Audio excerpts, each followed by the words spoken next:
গাজীপুরে শ্রীপুরে শাহজালাল ইসলামী ব্যাংকের বৃক্ষরোপণ। শ্রীপুর প্রতিনিধি মোহাম্মদ শাহাদাত হোসেনের পাঠানো তথ্য ও চিত্রে নিউজ ডেস্কে থাকছে বিস্তারিত। সবুজ দেশ গড়তে ও পরিবেশের উন্নয়নে গাজীপুরে শ্রীপুরে বৃক্ষরোপণ ও গাছের চারা বিতরণ কার্যক্রম শুরু করেছে বেসরকারি ব্যাংক শাহজালাল ইসলামী ব্যাংক পিএলসি। শ্রীপুর উপজেলার তেলহাটি ইউনিয়নের মোড়লপাড়া সোলাইমানিয়া মাদ্রাসা ও এতিমখানা মাঠে এ কর্মসূচির উদ্বোধন করেন শাখা শাহজালাল ইসলামী ব্যাংকের মাওনা শাখার ব্যবস্থাপক মোহাম্মদ রাকিবুল ইসলাম। বৃক্ষরোপণ অনুষ্ঠানে মাওলানা আবু বকর সিদ্দিকের পরিচালনায় এ সময় উপস্থিত ছিলেন শফিপুর শাখার ব্যবস্থাপক মোহাম্মদ জিয়াউল ইসলাম খান এবং মাওনা শাখার অফিসার নাজমুল হুদা।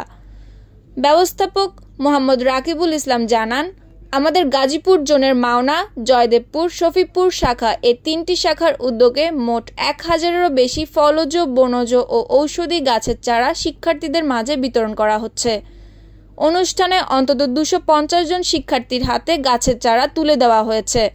মূলত প্রতি বছর পরিবেশ উন্নয়নে এবং সবুজ দেশ গড়তে শিক্ষার্থীদের গাছ লাগানোর প্রতি আগ্রহ বাড়াতেই এমন উদ্যোগ নেওয়া হয়ে থাকে। আমরা বৃক্ষের উপর নির্ভরশীল, কাজেই বৃক্ষের অপর নাম জীবন।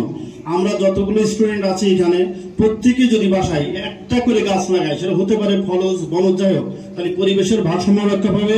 আলটিমেটলি আপনি যখন বিপদগ্রস্ত হবেন, এই গাছটা 20 বছর 30 বছর পরে আপনি অনেক টাকা বেশি টাকারও সংস্থান করতে পারবেন। কাজেই গাছ লাগানোর কোনো বিকল্প নেই।